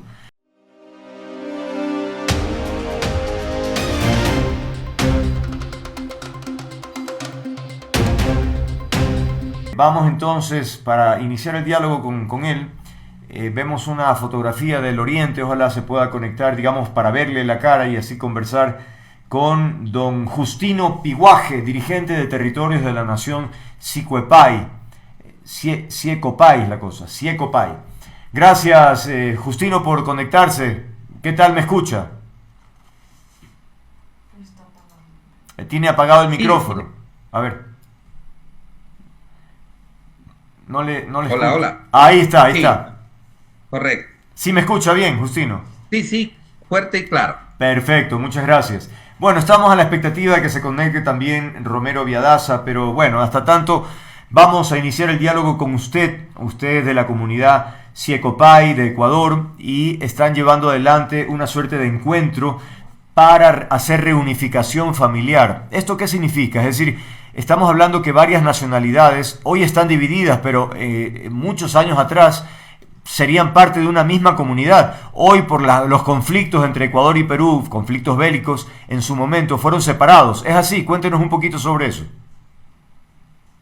Muchas gracias. Primero que saludarle a todos los que puedan escuchar y mirar a través de este medio de comunicación, y gracias por el espacio que nos permiten difundir también las cosas, las realidades que pasan también con los pueblos originarios de la Amazonía ecuatoriana, particularmente en esta ocasión con la nación Siecopay. Nosotros somos originarios de esta zona entre Putumayo, Aguarico y Napo. En ese triángulo siempre estuvo la presencia de los Siecopay. Se registran de los años 1630, 1700, cuando estuvieron los primeros jesuitas también en aquella zona, aparecen los registros de los Siecopay. Esta nación era inmensa y tenía su vasto territorio, sin embargo, por los conflictos, por otros temas también de las enfermedades, fue diezmando su población, y hoy estamos hablando de 800 personas en el Ecuador y alrededor de 1.200 personas en el Perú. Oiga, Justino, cuénteme una cosa, las características de la comunidad, ¿qué nos podría contar? Es decir, porque siempre se dice pues, que algunos habitantes de la Amazonía, de pronto cuando llegaba un extranjero, podían ser violentos. ¿Cuál es la característica de la comunidad Siecopay? En el pasado le quisiera comentar, cuando llegaron los primeros exploradores, pues recibieron los Siecopay, así se registran, y claro, después cuando pasaron por el territorio, cuando nos encontraron a nosotros, nos dijeron el país de los cabeleados, después nos dijeron la gran nación de los encabellados, y así fueron cambiando también los nombres. Los recibieron bien, pero después de un año a la subida, los cortaron la cabeza. ¿Por qué? Porque también los habían enfermado con gripe, con todo tipo de enfermedades que llevaron, y obviamente también hubo su respuesta, su reacción.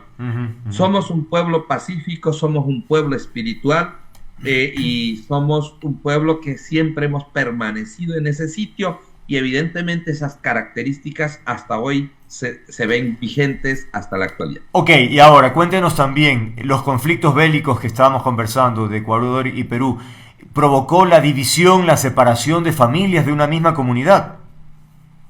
Sí, nosotros hasta el año 1900, antes también de 1930, la presencia de los Siecopay en 1920, desde esos años, nuestros abuelos tenían presencia donde ahora es el río Lagarto Coche, el río Puquilla, y que estaba todavía el Ecuador y Perú estaba en disputa de definir su territorio. Entonces toda esa zona que estaba en disputa, pues estaban los Siecopán, estuvimos los Siecopán, y cuando llega el conflicto del año 1941, empieza a marcar el territorio, se empieza a militarizar la zona, y los Siecopán fuimos separados, es decir, primero huyeron nuestros abuelos a esta zona que se llama Angusilla, los otros se subieron hasta el Cuyabeno, y después, claro, después tuvimos que reunificar a nuestras familias hasta radicarnos ahora en la comunidad donde estamos en la actualidad, que se llama San Pablo, Remolino y otras comunidades. Esa fue la historia, es el pasado. Nosotros hemos luchado con nuestros abuelos, prácticamente tratando de regresar a ese territorio de origen, a ese territorio sagrado, a ese territorio espiritualizado. Hoy estamos... Sí, perdone que interrumpa también. Ahora, hablemos efectivamente de esos problemas actuales. Bueno, ni tan actuales, ya vienen de hace algún tiempo, pero concretamente, por ejemplo, el tema de la explotación de los recursos, ¿no? La deforestación, el tema del uso del caucho. ¿Qué tanto impacto ha tenido eso en las comunidades? Claro que sí, y mi abuelo me contaba, y los abuelos también, dentro de este proceso que estamos viviendo, pues hablaban del caucho, de que primero los jesuitas, después los caucheros y después los hacendados y después este conflicto. Los caucheros les tenían casi como en semi-esclavitud, entregaban un cuchillo, un machete o una escopeta, y nuestros abuelos tenían que trasladarse meses enteros, 3 meses, regresaban con el caucho para pagar eso, y el pago era, digamos, interminable. Entonces así tuvieron que vivir hasta que también por problemas de estos cauchos la gente se huía, porque con el caucho también llegaban ciertas personas con enfermedades. Entonces eso también les ahuyentaba adentrar mucho más en la selva y andar huidos. Entonces, y en cuanto a la tala de árboles, ¿ha sido importante o no? Es decir, ¿les ha impactado? Porque los árboles implican pues una cosa muy importante para las comunidades, ¿no? Claro, desde un primer principio, después del caucherismo, después empiezan las haciendas de los colombianos que incluso estaban en la zona del territorio nuestro. Y luego, ahora, ya desde los años 70, empieza todo el tema de la deforestación por el tema de monocultivo de la palma. Nosotros somos, que colindamos alrededor con esta empresa de palmeras del Ecuador, que tiene alrededor de 12,000 o a 15,000 hectáreas de cultivo de palma. Estamos ahí, siempre hemos estado enfrentando la contaminación, la muerte de los peces y la deforestación. Nuestro territorio, que ha sido originariamente la zona de caza y pesca, ahorita es cultivo de palma, por ejemplo. Caramba. Ahora, en cuanto al territorio, cuéntenos más o menos qué extensión tenía el territorio de la nación Sicopay y cuál es el territorio actual. Sí, según William Vickers, un antropólogo que estudió sobre la movilidad humana, desde dónde hasta dónde era la movilidad Siecopay, pues habla de 82,000 kilómetros cuadrados. Ahora, de este espacio territorial, los Siecopay solo tenemos dominio entre un territorio compartido de 42,000 hectáreas.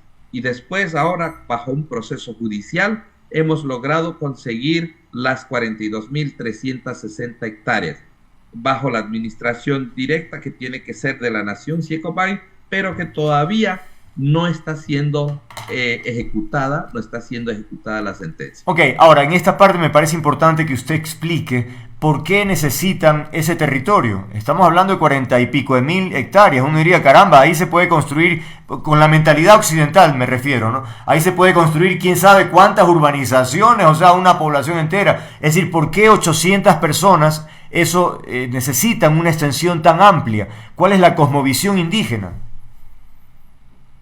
Dentro del proceso que estuvimos llevando, un señor decía, pero Justino, aquí tenemos en las cabeceras del Cuyabeno 52,000 hectáreas.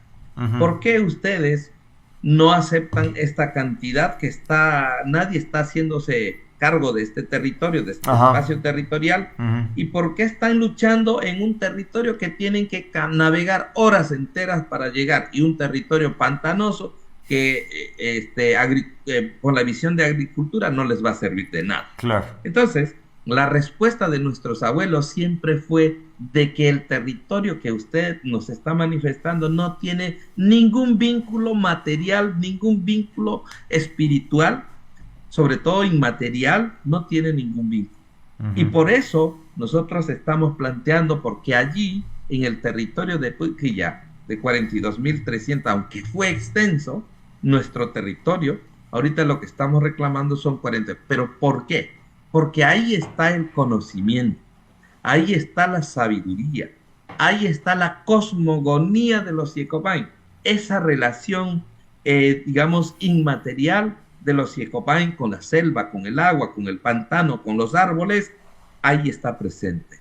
Ahí se dice, desde la cosmogonía Yecopain, es el origen de incluso de nuestro dios Ñañe Paina, donde también nace el nombre de la actual nación, en este caso de la nación Yecopain, que deriva también de los seres espirituales. Todo el tema, toda la movilidad y toda la cosmogonía está en ese sitio, fundamentalmente dentro de estas 42.360 hectáreas. Aunque es más amplio, pero únicamente la nación Yecopain ha solicitado las 42.360 hectáreas para no extinguirse culturalmente. Es decir, una cosa es extinguir físicamente, pero también la otra cosa es también extinguirse culturalmente. ¿La comunidad Xicopae tenía un idioma propio? ¿Todavía lo mantiene? ¿Algún dialecto o no? Claro que sí. Nosotros hablamos el Paincoca y casi el 96% sí se sigue manteniendo en las comunidades. El 4% que a veces ha salido ya en la parte urbana, pues empiezan a hablar el castellano. Pero, ¿y la educación? ¿Cómo es la educación? Nosotros para nosotros, hace 50 años empezamos con la educación pensada en la traducción de la Biblia. Cuando llegó el Instituto Lingüístico de Verano, empezamos con la traducción de la Biblia. Entonces, la educación era enseñar a leer y escribir para que traduzcan la Biblia. Claro, con ese enfoque se empezó. Luego ya con el año 90, con el tema de la educación intercultural bilingüe, pero también no se tomaba en cuenta algunos aspectos, algunas particularidades de los pueblos aquí, por ejemplo, de otros pueblos distintos, y no solamente de los quichua, de los shuar. En ese sentido, ahora nosotros, desde hace 2 años, 3 años, estamos trabajando con esta visión de la educación propia. ¿Por qué? Porque vimos la necesidad de que estamos perdiendo toda esta cosmogonía, todo este conocimiento, toda esta sabiduría de nuestros abuelos. Y no se está practicando, no se ha institucionalizado, y es importante que la nueva generación vaya aprendiendo de su propia identidad cultural también. ¿Y usted sí sabe el dialecto o lo ha perdido?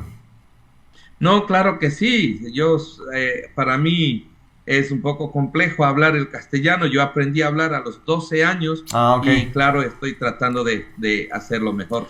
Oiga, Justino, y para más o menos escuchar cómo suena su dialecto, su idioma, díganos algo. No sé, los Xicopae luchamos por nuestro territorio. ¿Cómo sonaría? Claro, yo iba a concluir saludando en mi idioma, despedirme, pero usted que me hablar. Bueno, pues, para eso ya estamos uno aquí, ya sabe cómo es la cosa. Bueno, a ver, dígame algo. Ya. De hoy, si hago musaru de Pupaye, ye, naikuna ye ñami, si hago Xicopae, si ha, pues mai Kiyana, si ni mai Kwasaha, pues mai ayo, wey pa in paiser. Aronati año, Kwasaha, yo di mai Kokwa, Carajañe Panca, mai país, Carajañe Paja, ye Kwasa. Chuta, en mi barrio, pues, cuando te dicen así, uno dice la tuya por si acaso, porque no sabes exactamente qué es lo que te he dicho. Pero, broma aparte, a ver, tradújanos, ¿qué nos dijo? Bueno, le estaba haciendo referencia de este encuentro binacional que vamos a tener, y que sea con esa visión que siempre nuestros abuelos tuvieron, de seguir reconstruyendo nuestra cultura, nuestra cosmogonía y también nuestro territorio. Ahora, el dialecto está, digamos, por escrito también, la gente puede aprender para que no se pierda, ¿no? Es decir, cómo lograr preservar, porque es maravilloso que haya toda una cultura, un dialecto que no tenemos nosotros nada que ver. O sea, me refiero a que los occidentales no lo entendemos y que ustedes tienen el privilegio de tener una lengua propia, es maravilloso. Entonces digo, tienen eso ya por escrito, todo cómo aprender el idioma. Sí, nosotros tenemos, hay muchos vocales más que consonantes, entonces alrededor de 28 vocales entre nasales, entre orales, y creo que son alrededor de 12 consonantes. Entonces, sí, hay más vocales que consonantes. Increíble, la verdad. Y bueno, y obviamente los profesores también, entonces, son de la comunidad. Sí, la gran mayoría, pero después con desmantelamiento de la educación intercultural bilingüe también hemos sido afectados porque nos quieren imponer profesores que desconocen la cultura, desconocen el idioma, y entonces estamos nosotros en ese proceso para seguir fortaleciendo desde nuestra propia lógica. Oiga, y bueno, a través del tiempo, ¿cuál ha sido la reacción de los gobiernos? Generalmente se hacen los locos, generalmente no ayudan gran cosa, por allí algunas... Pero en fin, ¿qué nos podría decir de los últimos gobiernos? ¿Ha habido alguno que uno diga, bueno, este gobierno sí nos ayudó en tal cosa, o ninguno, más o menos todo lo mismo? Nosotros creemos que quizás los pueblos originarios, sobre todo de menor población, somos poco visibles, pero nosotros sí queremos seguir fortaleciendo lo que es la educación propia. Hemos querido plantear, ninguno de los gobiernos no nos ha regalado gratuitamente, nosotros tuvimos que enjuiciar en este caso, por ejemplo, al gobierno para poder lograr el territorio, para que sea reconocido nuestro territorio. Y claro, unos atacan mucho más, otros atacan menos, pero ahí seguimos en esta lucha. No nos entienden, creo que todavía no entendemos el concepto de un Estado intercultural, de un Estado plurinacional. Creo que hay que mirar hacia adentro para entender esa lógica de los pueblos originarios. Oiga, y en estos 6 meses del gobierno actual, ¿qué tal? ¿Cómo ha sido? ¿Ha habido algún acercamiento o medio frío la cosa? ¿Cómo está? La verdad, hablando ya en el tema político, nosotros sentimos los golpes, en este caso particularmente de los impuestos, que también estamos vinculados con el tema tributario y todo este tema, el alza del combustible que prácticamente perjudica básicamente a los pueblos, en este caso, que tenemos una movilidad, es decir, fluvial sobre todo de horas, y el hecho de que suba la gasolina pues perjudica directamente a los bolsillos de nuestras familias que tienen que movilizarse por el río. Oiga, lamentablemente no se pudo conectar Romero Villadaza de la organización indígena Secoya de Perú. ¿Usted lo conoce a él?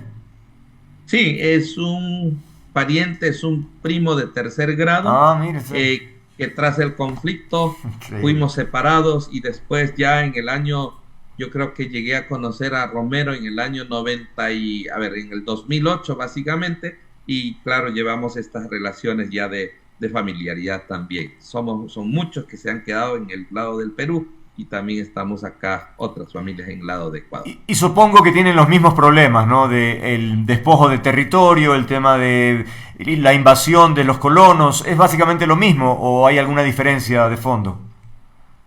Sí, en el caso del lado del Perú, el tema que llevamos nosotros es un proceso de acción de amparo, lo que se conoce acá como acción de protección. ¿Por qué se ha realizado esta acción de amparo? Porque el Estado peruano entrega, en lugar de entregar la administración total de su territorio, la propiedad total de su territorio, lo que hace es entregar un promedio, por ejemplo, de 80% en cesión en uso, que significa un territorio prestado, y el otro 20% en título, en propiedad. Es decir, esa separación de no entender la lógica de los pueblos indígenas, de un manejo integral, no representa tampoco la forma de cómo manejan los pueblos originarios. Entonces, se está haciendo este proceso judicial en el Perú para que estos territorios sean entregados en forma integral a esta nación que está en el Perú. Y lo mismo, hay muchos problemas también, el tema de los bosques de producción permanente que se llaman, que están sobrepuestos, que están como concesiones allí por temas para proyectos de madera, de explotación de madera y todo. Nuestra gente no está en esa dinámica, pues entonces estamos tratando de sanear todos estos problemas. Estamos ya cerrando esta conversación que ha sido muy interesante escuchar e importante para que la gente comprenda la problemática que viven ecuatorianos, ¿no? Que están un poco distantes o que no se conoce la voz de muchas veces. Así que ha sido muy, muy, muy interesante, Justino, escucharlo. Por cierto, lo último, si yo quisiera decir, dígamelo despacio para ver si lo aprendo. Hola, soy el Mono López, ¿cómo lo diría? Paille. Espéreme ahí. Paille, así, espéreme. Paille. Sí. Eso se dice hola. Sí, es hola o como saludo. Paille. No es hola, pero es como sinónimo de decir estás con vida, es decir, okay. Se refiere a la vida. Okay. No sé qué significa hola, pero este término paille, estamos con vida. Ok, paille, y ya, soy el Mono López. Paille, Mono López. Hijo de pache, espere. ¿Cómo dije? Giel. Giel. Gidil. Ajá. Gidil. Y de ahí el Mono López. Ajá. Ahí Mono sí. López. Termina en soy, es Oiga, yo quería, imagínense esa frase tan corta, complicadísima, aprender el idioma, caramba. Y los chinos también tienen mucho eso, ¿no? De cosas así, es decir, ajá. Son idiomas ancestrales, o sea, mucho así más es. complejos. Y nuestro idioma tiene una particularidad. Nosotros empezamos como interpretando de atrás para adelante. Entonces, ¿cómo? Mono López, por ejemplo, puede ser, eso se entiende. Cuando en castellano se dice, soy el Mono López. Claro. Y entonces nosotros empezamos traduciendo primero al contrario. Qué interesante, súper interesante. Sí. Bueno, Justino, muchas gracias por la clase. Creo que soy pésimo alumno, pero capaz algún día pueda estudiar con más calma el idioma, ¿no? Muchas gracias, ha sido, insisto, muy interesante. Justino Piguaje, dirigente de Territorios de la Nación Sicopae, aquí en el programa. Que tengan una buena tarde, Justino. Muchas gracias, que estén muy bien. Saludos. Igualmente, gracias. Amigas, amigos, es tiempo de despedir, pero recuerden, me encanta lo que hago, disfruto interactuar con ustedes. Si quieren encontrarme, aquí estoy y estaré comprometido con el periodismo, con las ideas, con los afectos. Un apapacho, los espero siempre. Chao, chao.